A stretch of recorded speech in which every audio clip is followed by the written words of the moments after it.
నమస్తే. Welcome to hit TV. నేను శ్వేత. ఈరోజు నాతో పాటు మనకి ఎప్పట్లానే చాలా ఇష్టమైన గెస్ట్ ప్రముఖ motivational speaker, life coach and be the change founder Lavanya Gudelli garu ఉన్నారు.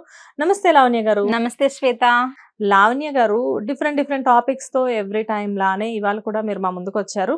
సో ఈరోజు ఇంకొంచెం డిఫరెంట్ టాపిక్స్ అడగబోతున్నాను. తప్పకుండా. ఫస్ట్ వైఫ్ అండ్ హస్బెండ్ గురించి మాట్లాడదాము.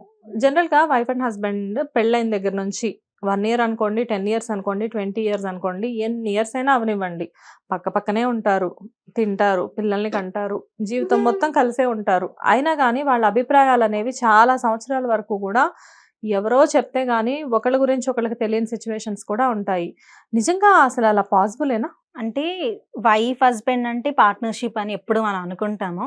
కానీ పెళ్లి అవ్వక ముందు డిఫరెంట్ మైండ్ సెట్స్ ఉంటాయి, పెళ్ళైన తర్వాత డిఫరెంట్ మైండ్ సెట్స్ ఉంటాయి.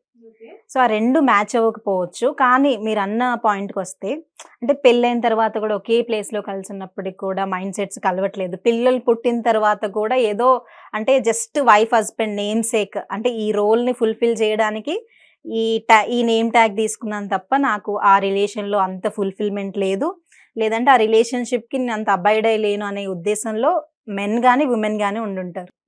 ఫస్ట్ ఏంటంటే చాలా మ్యారేజెస్ అంటే ఇష్టం లేకుండా జరిగే మ్యారేజెస్ గురించి మనం మాట్లాడుకోవాలి. చాలా అవే జరుగుతున్నాయి కాబట్టి ఇష్టం లేకుండా ఫోర్స్ఫుల్ గా జరిగే మ్యారేజెస్ వల్ల చాలా ఆఫ్టర్ దట్ మ్యారేజ్ లైఫ్ అనేది చాలా టఫ్ అయిపోతుంది. కానీ ఇష్టం లేకుండా ఫోర్స్ఫుల్ గా మ్యారేజెస్ ఇప్పుడు ఎవరు చేసుకుంటున్నారు?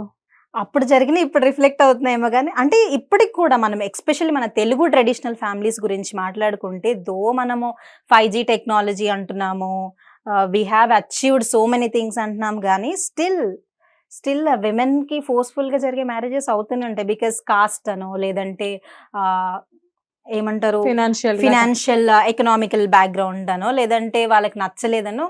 Because still love marriage accept చేయని పేరెంట్స్ చాలా మంది, 90% అబౌవ్ 90%. అంటే మన ట్రెడిషనల్ ఫ్యామిలీస్ లో అంత ఈజీగా ఒప్పుకోరు. ఇప్పుడు కొంచెం బ్రాడ్ మైండ్ గా ఆలోచిస్తున్నారు, కానీ స్టిల్ ఎక్కడో ఆ కనెక్షన్ అనేది డెఫినెట్ గా ఉంది. సో ఇష్టం లేని పెళ్లిళ్ళు అయినప్పుడు లైఫ్ కూడా ఇష్టం లేనట్టుగానే కొనసాగుతుంది కదా.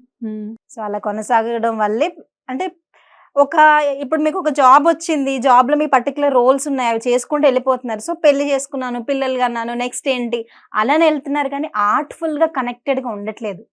నేను చూసిన వాళ్ళలో కూడా చాలా మంది, అంటే ఇష్టం లేకుండా పిల్లలు ఎలాగ అంటారు అనే ఆ క్వశ్చన్ కూడా చాలా మంది అంటూ ఉంటారు. ఇష్టం లేకుండా ఇన్ని ఏళ్ళు ఎలా ఉంటారని. మనం ఆ పర్టికులర్ కపుల్ని కూర్చోబెట్టి ఇంటర్వ్యూ చేస్తే మనకి రియాలిటీ అర్థమవుతుంది. ఇష్టం లేకుండా కూడా వాళ్ళు ఫ్యామిలీ రెస్పాన్సిబిలిటీస్ ఏదో ఫ్యామిలీ కోసమో పరువు కోసమే, ఈ పరువు అనే మాట గురించి మాట్లాడితే చాలా మంది, నేను ఇప్పుడు సరిగ్గా నా హస్బెండ్తో ఉండకపోతే నా పరువు పోతుంది, నేను రేపు ఎట్లా సొసైటీలో నా ముఖం చూపించాలి నా పేరెంట్స్కి, ఇట్లా రకరకాల సిచ్యువేషన్స్ వల్ల అమ్మాయిలు కాంప్రమైజ్ అవుతారు, ఇటు అబ్బాయిలు కూడా. అబ్బాయిలు ఒక్కసారి పెళ్ళైన తర్వాత వాళ్ళకి నచ్చినా నచ్చకపోయినా వైఫ్ అనే ఒక ట్యాగ్ ఉండాలి, రెస్పెక్ట్ఫుల్ గా ఉండాలనే ఉద్దేశంతో ఆ జర్నీ అనేది అట్లా వాళ్ళు క్యారీ ఆన్ చేస్తూనే ఉంటారు. జనరల్ గా ఏంటంటే ఎస్పెషల్లీ లేడీస్ ఈ విషయంలో కొంచెం ఎక్కువ డిసప్పాయింట్మెంట్ గా ఉంటారు. ఎందుకంటే చాలా మంది హస్బెండ్స్ కి వాళ్ళకి ఇష్టమైన ఫుడ్ ఏంటి తెలియదు, వాళ్ళకి ఇష్టమైన డ్రెస్ ఏంటి తెలియదు, ఇష్టమైన కలర్ ఏంటి తెలియదు. చాలా మంది లేడీస్ కి మెయిన్ కంప్లైంట్ ఇది. నిజంగానే జెంట్స్ తెలుసుకోవడానికి ట్రై చేయరా, లేకపోతే ఎలాగా?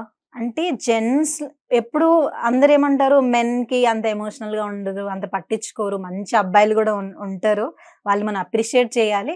కానీ ఎక్కువగా చూస్తే, మనము ఎక్కువ స్టాటిస్టిక్స్ చూస్తే మెన్ తక్కువ ఇంట్రెస్ట్ చూపిస్తారు.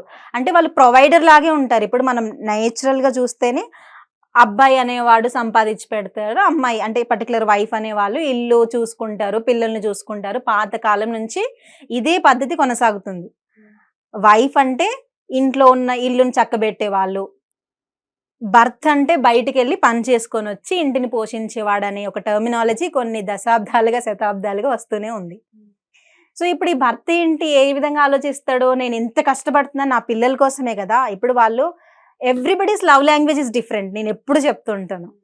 ఇప్పుడు నీ హస్బెండ్ కష్టపడి నీ కోసము రెంట్ కోసము పిల్లల ఫీజు కోసం వీటన్నిటి కష్టపడుతున్నారంటే that is a form of love language. Yes. నీకు పక్కన కూర్చొని నేను బుజ్జగించాల్సిన అక్కర్లేదు. సో మనం యాజ్ ఎ విమెన్ కి ఏం ఎక్స్పెక్ట్ చేస్తాం, ఎక్కువ టైం చిన్న చిన్న విషయాలు ఆనందాన్ని చూస్తాం మనము. నాతో ఎక్కువ టైం స్పెండ్ చేయాలి, నాకు ఇష్టమైనది ఏదో తెలుసుకొని సర్ప్రైజ్ చేయాలి. సో అందరి లైఫ్ స్టోరీస్ ఒకేలా ఉండవు.